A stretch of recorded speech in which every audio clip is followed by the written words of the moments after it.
Steier from Munro & Associates and John Scott Thomas from our sister company TechInsights are going to talk about the infotainment system, which is a guy who's pretty intimately familiar with a car. It's my one peeve about the Chevy Volt. I like almost everything else about it, and I'm not really a GM guy.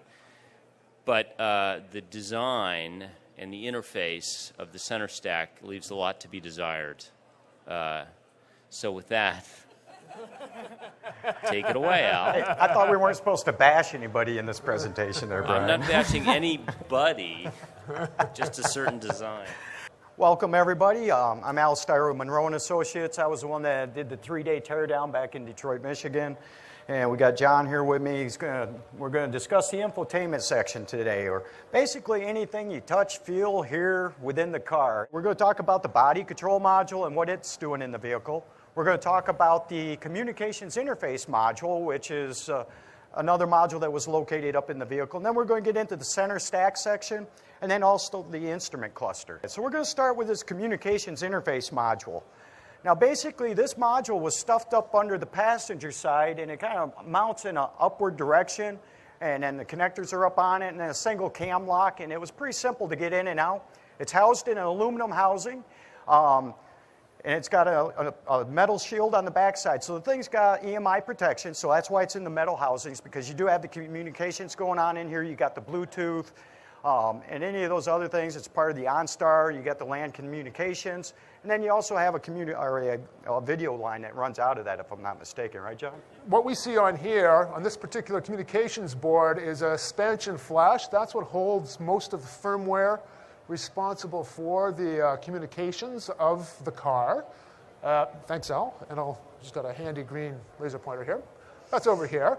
Then Freescale DRAM memory controller. Zentel is a Taiwanese company, and it's a fairly generic SDRAM product. And up here, what you can see is a small Bluetooth antenna, this little blue rectangle, and a Bluetooth transceiver made by LG, Korean company. And that's what's responsible for the Bluetooth connectivity between your smartphone and the vehicle. So the path here for car manufacturers is to integrate the electronics with the internet, with your smartphone, as time goes on, so that you have all the entertainment that you would normally associate with your portable devices. In a sense, it's a large portable device itself. So one of the things I really enjoyed about looking at this part of the vehicle is that I got to work with some of the systems guys at our company. And these guys are really good at taking a look at the kind of software that you find on portable devices. And I went up to them and I said, you know, I'd love to look at all of it, what controls the battery and so on, but let's pick something that maybe is interesting to you. And so they selected the expansion flash, which holds the communications software. And I'm more of a circuit guy, but I always find this kind of amazing. They pop the board, or the part off of the board, and put it in a special device that can extract the firmware, and within a couple of hours, they're looking at something like this. And this is a flow chart for the firmware. And they can go in there, and these guys are really good. They can pick it apart and tell us how the system is operating and the kinds of algorithms that are being executed. And you know, for the purpose of this talk, I was really more interested in who are the people that are the companies that are involved in the production of the firmware that we see in the infotainment system. And it's relatively simple once you convert it into standard ASCII characters. Within a couple of minutes, they went through it and they found out that the operating system on the communications board is QNX. You can see the information that's coming into the communications board. There are variables that are defined. You can see the battery state of charge in there. You can see you know, how much fuel there is in the vehicle. The tire pressure variables are stored up there. All sorts of interesting information. And obviously from this point, once we've identified the variables, to going in and looking at the algorithms is a complex but very doable step. So from the presentation this morning about internet security and so on, you will see this thing is linked up to the internet and through Bluetooth. And it took our guys literally a couple of hours to get to this level where they're ready to go in and start doing things and perhaps hacking the vehicle. Now, you know, it's not clear that that's an easy process to do, and we don't really understand what kinds of encryption protection there is from changing the software. But I suspect that there are all sorts of security issues in vehicles in general, not just the Chevy Volt, that will have to be addressed. So the guys back in the systems group went back, and I just said, give me a high-level view of what's going on in there. The first thing they saw was that there's a QNX operating system. The board support package is done by Mikroelektronik, if I'm saying that properly. It's a German company, and they specialize in ruggedized board design and support. Freescale has some firmware sitting on board. Open Mobile Alliance, there's an update manager is there. WiMAX Forum, these are all open standards and open groups, generally speaking. And then finally, the one I found the most interesting was this FunMBall, if I'm saying that properly. And what it is open source code for mobile cloud access and synchronization. And it looks as though the entertainment system can be connected to the cloud through the Wi-Fi. You can do all sorts of interesting things. You can push email with this particular open source as well. So Chevrolet Mylink, if you follow cars and you're into GM products, Mylink is something they've been talking about. Originally, I had heard that it was coming out last fall. I believe that's been pushed out to spring of 2012. One of our questions was, is Mylink on the system in some sort of prenatal state? What Mylink does is it allows you to turn your car into a kind of a smartphone and access the internet. It has the capability, or will have the capability, to connect with Pandora to get internet radio, voice recognition from Nuance, which is, if you follow Apple products, it's Siri. Nuance does that type of voice recognition. OnStar, of course, GM product. They're all in Mylink. And from looking through here, we don't think Mylink is really present in this particular vehicle, but everything is there for it to be turned on in a while. So the basics are ready to go. Probably if you went out and bought one now or in the next couple of months, they will turn it on. What I noticed when we were looking at the dashboard of the Chevy Volt is there's a large similarity to a Porsche 911. I went out into my driveway and got in my car, and sure enough, yeah, that really does look like the thing we're looking at work. Not quite. I don't have a Porsche 911, actually. But I did see this on the internet, so it's got to be true, right? Actually, what this is some folks up in Ottawa, which is where we do our analysis, took a Porsche 911, and it happens to be QNX. I was talking to a gentleman who actually works there, and they had done the QNX operating system for the Porsche 911. And he said it was the saddest thing that I've seen. I got to take it out for a drive, and then they took it into the shop, and they took down a Porsche, doing much the same thing we're doing with the Chevy Volt. But what I found interesting was that the display boards you see in the Porsche 911 are very similar to the Chevy Volt. And that may in part be due to the fact that there's QNX on board, allowing this type of configuration. So if you value infotainment, maybe all cars are going to become the same or evolve to a more standard look. What we will see as time goes on. So anyways, we'll move on to the body control module. Basically, the body control module resided up under the left side, under the right by your left front kick panel. The previous module, the communication interface module, you've seen it had shielding. It was an aluminum housing, had a shield that was bolted onto or snapped onto the outside of it. Now we get to the body controller. We're not so worried about the electronics in this case. As you can see, it's just housed in a plastic case. This is one of the trends I've seen a lot in a lot of the automotive is they started to go to plastic modules. The PCB board just slides in, and then when I pull it out, I gave it to John, and he left it in Canada or something. But anyways, you can see down there in the bottom left a picture of it and a big old header on it. It did have a number of connectors, and they are all color-coded on the bottom of it. And so it's kind of an assembly aid at the same time. The module just slid up into a bracket up inside, and a little cam lock or a screw held it in, a single fastener. And if we go to the next slide, we'll look at some of the inputs. So, what does a body controller do? When you open the door, it senses the door ajar. You hit the lock button, it senses it. You turn on the lights, you dim the lights. You can see you got battery voltages coming in. It knows the headlamp position, the LED indicators. So it pretty much drives everything inside the vehicle that you're going to see when you're operating it. When we go to the next slide, you can see we're on connector 3 here, even the vehicle theft alarm.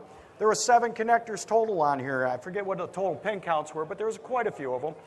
The exterior lighting again, windshield washer wiper, the fluid level switches, Voltages, you got accessory, you got ignition, you got run, you got crank. All those are inputs to this module, so it knows what to do and when to do it. Daytime running lights, tail lamps, lift gates. So its inputs and outputs are all controlling these various functions in the body control module. The next one. Yep. So now we're looking inside the car. This is basically kind of a view of the dash that we captured. So we're going to be starting to go into the instrument cluster and then the center stack section of the vehicle. Right.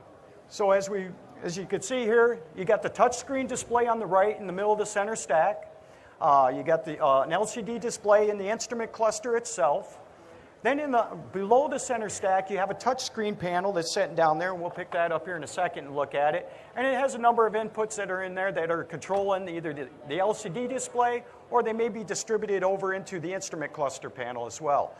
Now, typically what you'll see is the instrument cluster on the left. That's going to tell you the state of the vehicle. Is your engine oil need to be changed? How much fuel you have left? How fast you're going? The center stack is more the infotainment side, your heat controls.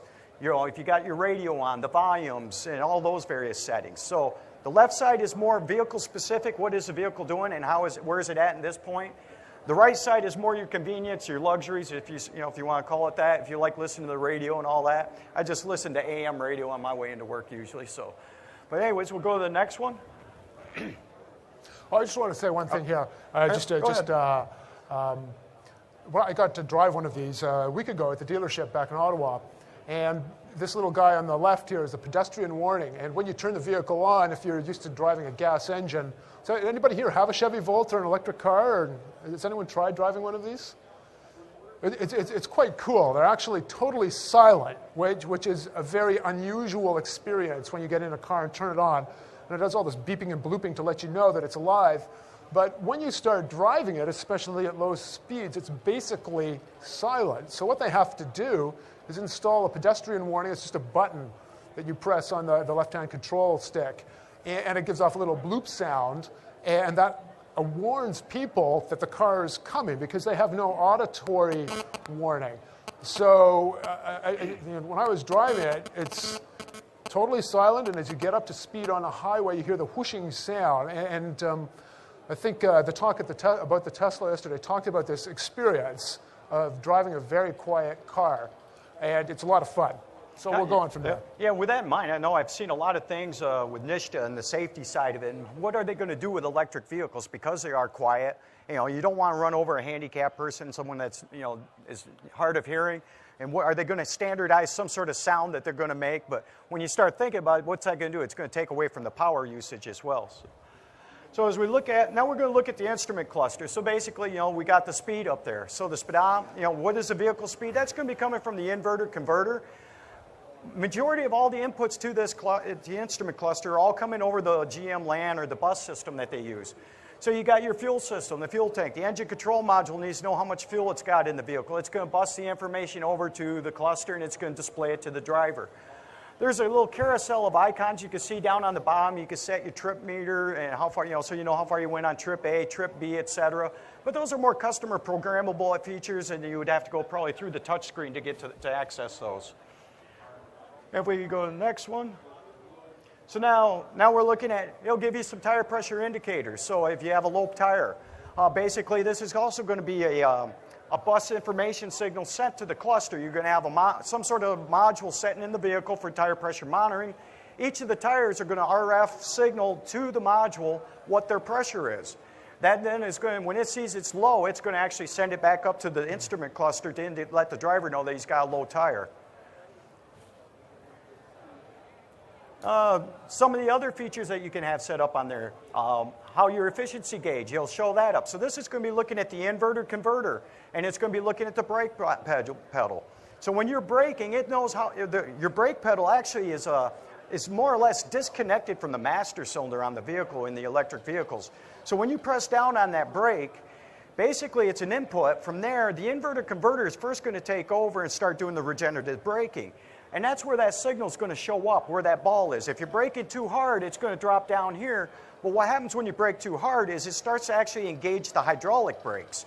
So there's a transition from regenerative braking to actual hydraulic braking. So there is still a link there. but it still has to indicate that. So that way it'll let the driver know, hey, don't try slamming on the brakes so hard. You know how to slow the vehicle down. So they're trying to take advantage of that regenerative braking in this case to recharge the batteries. I'll just throw in here, so there's kind of a game that happens as the driver. You try to keep that ball in the center, and it turns green and spins. Sounds like a driver distraction. It's a little bit of a video game, and it's kind of, at first I thought this has got to be a gimmick, and this is going to distract me, and I'm going to crash the car. You should put it on the passenger side. Pardon me? Put it on the passenger side for the navigator. So. Entertain the kids or something, right? But I actually did find it quite easy to drive, and it's a relatively good feedback. And what's interesting about this is it actually makes the driver, the carbon processor, if you will, part of the feedback loop. And you do get kind of addicted to trying to keep that ball centered. On the flip side, if you're trying to accelerate too hard, the inverter will be driving a lot of current into the electrical motors, and you'll be dissipating unnecessary current. So it's relatively easy and comfortable to keep that ball centered. And as we'll see on some of the other dashboard displays, GM's obviously made put a lot of effort into this idea that you should become aware of the power that you're using and take steps to try to conserve it. So a lot of the center stack displays, as we will shortly see, are also focused on this game of trying not to use power unnecessarily. Okay, so with that in mind, we're going to look at the instrument cluster here and where it's at and so on. So this is actually behind the steering wheel. You got this bezel that covers it over. This wraps around the steering column itself. This vehicle does have a steering wheel, the adjustable steering wheel. So you can see the closeout's actually part of the bezel itself. It's kind of neat. So basically, they put this in and then they just snap it in.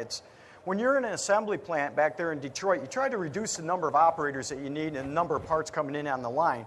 So it is two pieces. It does snap apart here, but this piece, a lot of times, could be 3 to 4 parts that come into the assembly line. So now you integrate them. You have them done by a Tier 1, Tier 2 supplier. Helps reduce some of the assembly costs associated with the vehicle.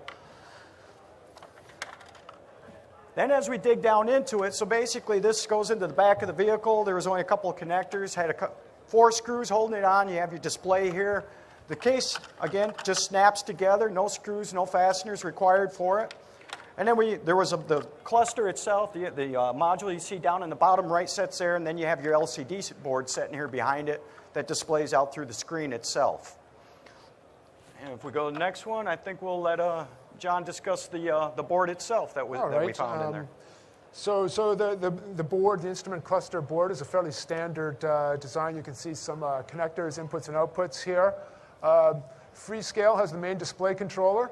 The part numbers for all of the ICs that we've extracted and identified are available on the website. So if you want to get more information about the integrated circuits, you can go to the Design for Innovation website or UBM TechInsights or maybe Munro. I think you'll be posting those up. So there's a lot of good information on the data sheets if integrated circuits are your thing. The expansion flash down here holds the firmware for the instrument cluster. And one of the things the guys pointed out to me when they took this board out was all the test and debug and control interfaces that had been desoldered and were probably used during the manufacturing and design process and are no longer populated down at the bottom. And now, I'll kick us off, and you want to take over? Yep. So this is the center stack area. Now we're getting into the center stack display. Okay. So now you're looking at what you would see in the center stack display. That's the one in the middle of the vehicle that Brian's not too gung-ho on. And we are now it can do a number of different things. It's a 7-inch LCD. I believe it's Toshiba that makes the LCD touchscreen. And by touching these various buttons, you can get into different modes. When you press that leaf button, a mechanical button on the center stack, you get this display coming on. And the leaf mode is again, this feedback about, maybe Al, you can show us there. We'll put it up on the video camera here in a second when we get through all these.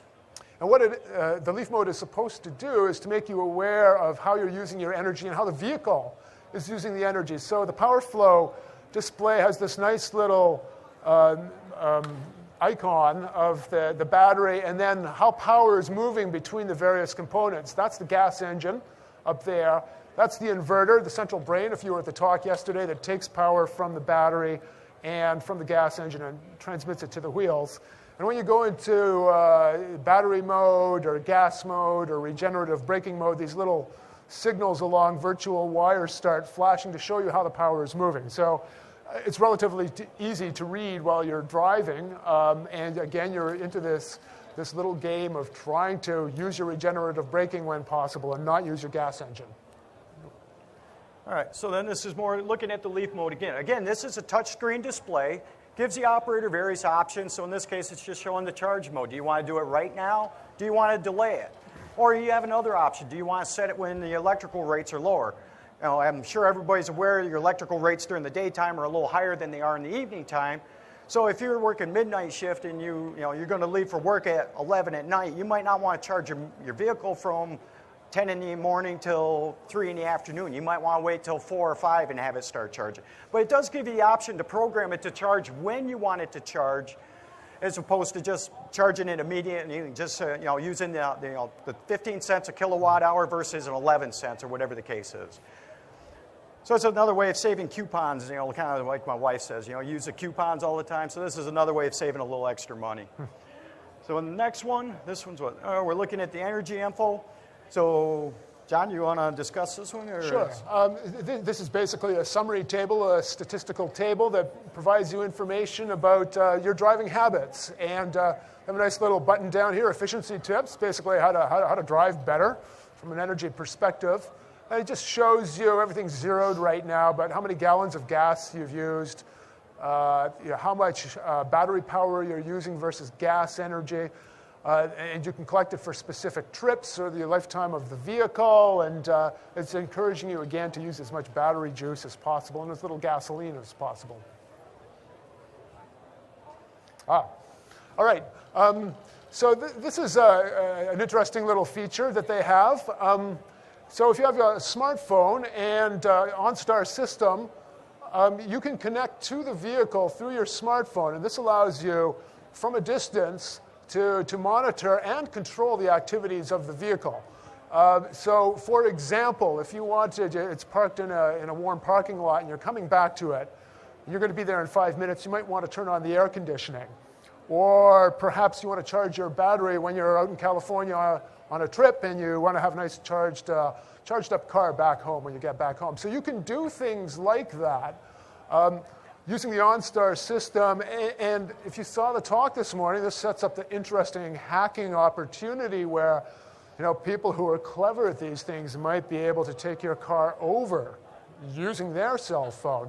So, given the fact that we can get into various parts of the firmware quite easily, this sets up a very interesting scenario in the future for the security of this type of vehicle and this type of remote access that you can have. So we'll go to the next slide. All right, so now we're going to look at what makes up this center stack. Just make sure where we're at here. So basically it sits in the center of the vehicle there, right between the driver and passenger side.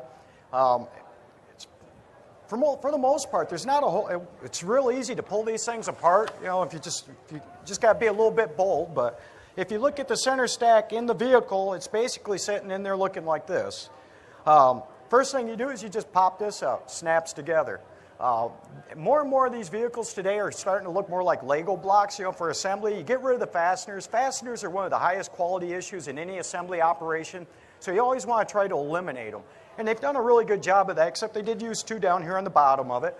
But once you pop this out, then you can take this one and then take these 2 screws, and the whole thing just pops out. You just disconnect a few electrical connections, and you have it sitting in your hand. Yep, next slide. So now we're going to kind of look at, with the inputs. There's a number of different connectors in there. And actually what I want to do is let's switch over to the cam so everybody can see what's going on in here, because we did find something interesting. Now, one of the things that typically happens on your touch panels back in here, you'll have a circuit board, and then on it you're going to have little zigzag traces. They'll be separated, and then another set of zigzag traces. And then the switch is going to have a carbon pad on it, and when you hit the button, it actually connects those 2 zigzag traces. What we found on this board is there wasn't any of that. But what it has 2 ribbons that come up in from under the touch panels inside of here. So you got 2 little flex circuits that come up in here. Now, I know Brian was mentioning some concerns with this. whether it's new technology or a little bit different direction and change from what you typically see in control strategies. But it is a little more unique than from what you typically would see in an automotive center stack or button control system. And then again, you got the LCD, the touch screen that sets in here. Again, you have the ribbons connecting the interfaces. So usually these are, they used to be all hardwired and you just have, big plastic connectors to connect everything. But they're starting to go more to the flat cable and then you just, plug them right into the circuit boards. Center stack video PCB. Just a couple of things to add in here. Lots of sophisticated electronics. What you're starting to see in the infotainment systems compared to the electronics we saw yesterday and the day before, where basically all the microcontrollers were freescale, is a transition to a more global type of inclusion pattern. You see Sony here and Renaissance both have components on this printed circuit board. You can see a couple of other large parts. Look at the blue protective coating on there as well. So they often put that on these. I'm not sure why, because it's on the interior of the vehicle, so it's not really in a harsh environment, but it wasn't uncommon to find that. And I think that's really all I have to say about this board. Okay. So now this is the one that sits right behind that control panel there. And what I was talking about, when you usually see the little traces, you don't see those traces on this board. But you do have a couple of little hard switches, but other than that, it's just a bunch of traces on here. You had the ribbons coming over, interfacing on the back side of this board. And what'd you find on that? Is there anything interesting in there? So this part of the board, that slot in the middle is for the DVD or CDs. And it slides through there. There's a couple of things that are interesting. You've got an 8-bit microcontroller, fairly small, that we didn't identify the manufacturer of. We can by removing the packaging material and taking a closer look. We've got two Cypress PSOCs, programmable system on chips. And from looking at the data sheet, our best guess is that these things are used for the touch screens.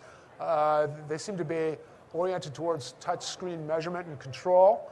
Might be more going on. Why there are two, because only one of the screens is a touch screen, we don't know.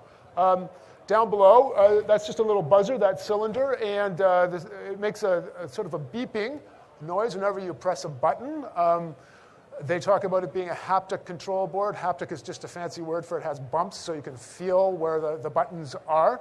And every time you press, so you see this in a lot of vehicles, you press the button, it makes a little beeping sound, and the beeps can change tone as you move around the board.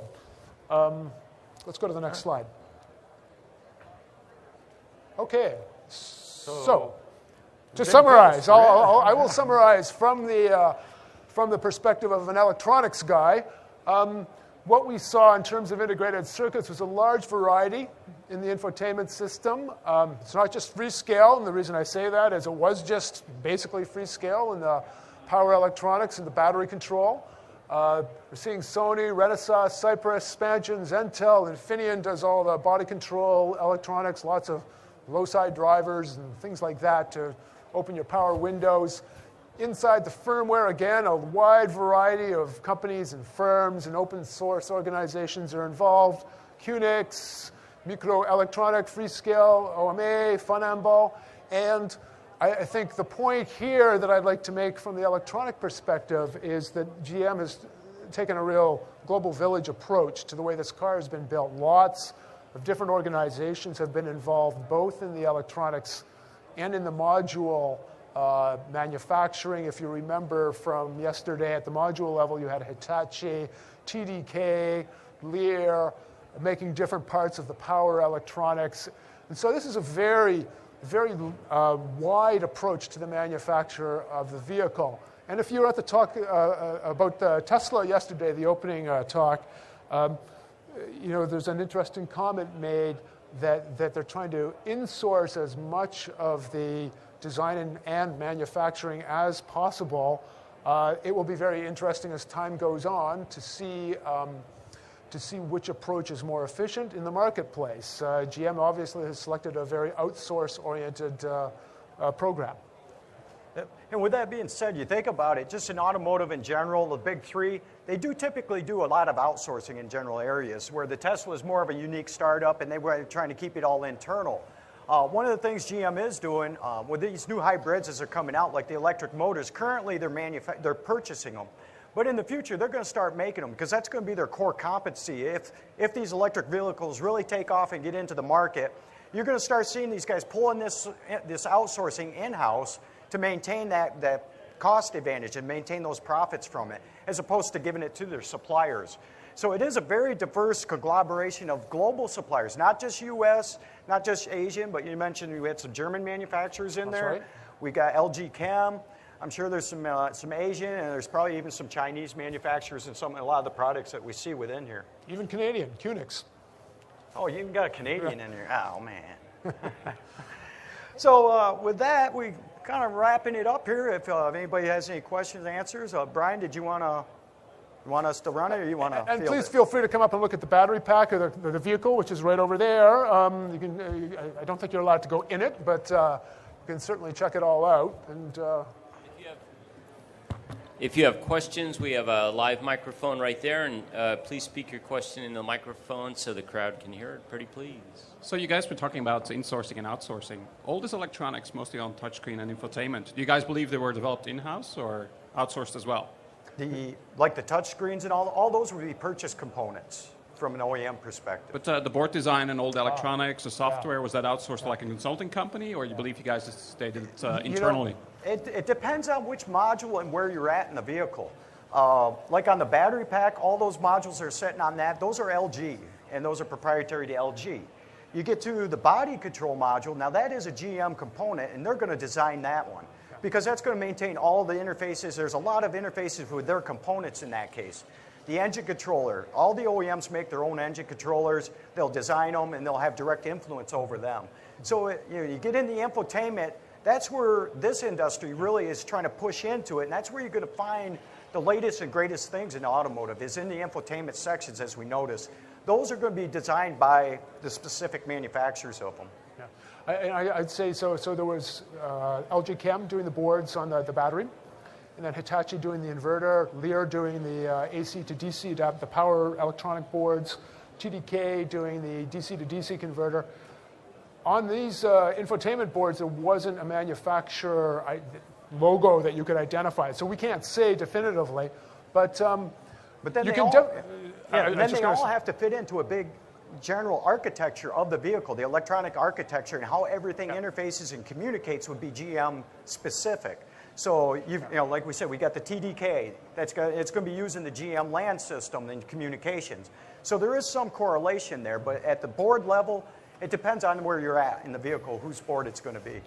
You can actually see style differences in the layout too. So different companies do it different ways, and as you go down, they might leave more space for future adaptations or inclusions, right? Or more test and debug access. And there are obviously different minds and different things at work in the different boards. More questions? Yes, ma'am. Okay, it's more of a comment than a question. I'm with Spansion.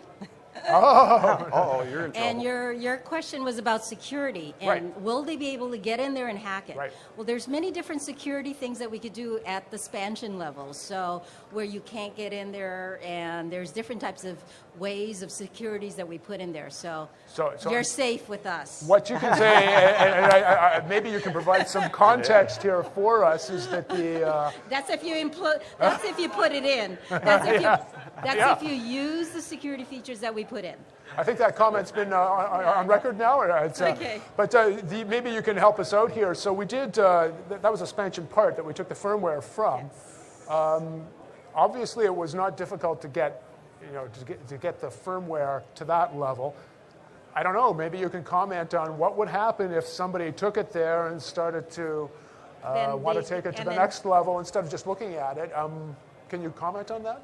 Well, we work closely with the tier ones that put that there, and with QNX. and how they, and you know, how you downloaded that and everything. I'd be very curious in how you did that and what they allowed you to do to a certain point.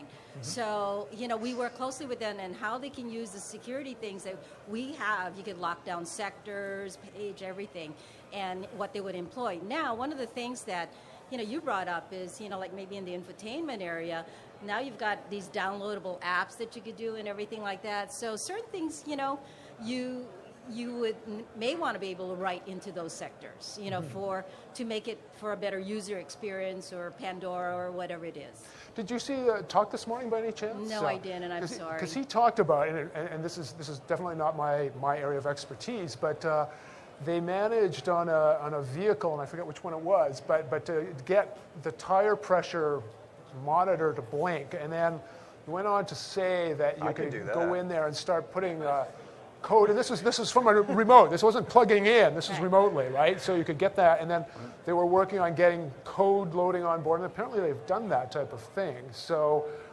it's a very interesting area to me, you know, that in a manufactured vehicle, production vehicle. I'd like to know how did they use that based off the wheel sensors? Because typically you got when they do the wheel, yeah, the tire pressure sensors all have a specific ID that's fed back to the module, and you have to program them individually. And they actually do that on the line, and what they'll do is they'll offset it because you can only program one at a time, or you get the wrong wheel being shown on the display. One of the first vehicles I saw that I actually did a training course on, it was on the Prowler, and it didn't have a spare tire. Again, this one doesn't have a spare tire, so hence the low pressure tire sensor monitor. It does have a can of Fix-A-Flat in the back, but other than that, but they are programmed individually. So you could get in there. Do you break that RFID, or do you do it right to the module itself? Because it is a transceiver. It does transmit, receive. They somehow managed to spoof the RF signal from the tire sensors and go in, and that I can kind of appreciate that you could do that, but then to go in and use that as an access point for the other firmware is quite interesting. So when we started this program and we announced it publicly, one of the first direct messages I got on Twitter was from a guy in the hacker community, and he said, "When are we going to hack into the vault?" And I said, "We'll talk." So stay tuned on that front. Any other questions? More questions? We have 2 minutes left. I'm going to ask you guys sort of a wrap-up question, because first of all, thank you. You've done a fantastic job, not only at the teardown that we did in Michigan, but over the last 3 days in putting together some just amazing insight here. Do you have any sort of general takeaways on the overall design of this car, you know? Because we all talk about how leading edge it is, this, that, and the other thing, but, I mean, you guys are the experts, Al. You've torn down 6 zillion cars. I guess the biggest thing I found was interesting was the battery pack itself. You know, there was this recent incident with Nishta. They did a side impact and the rollover and the crash and everything.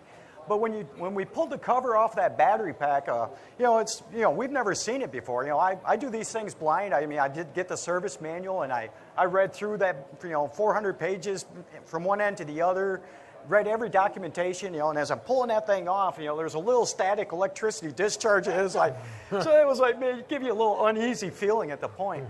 But just the amount of quality inspection checks. If you look at that battery pack, other than the red paint and the blue paint, well, actually it's fingernail polish where the coolant loops are, but you'll see little paint marks on every slice of the battery pack.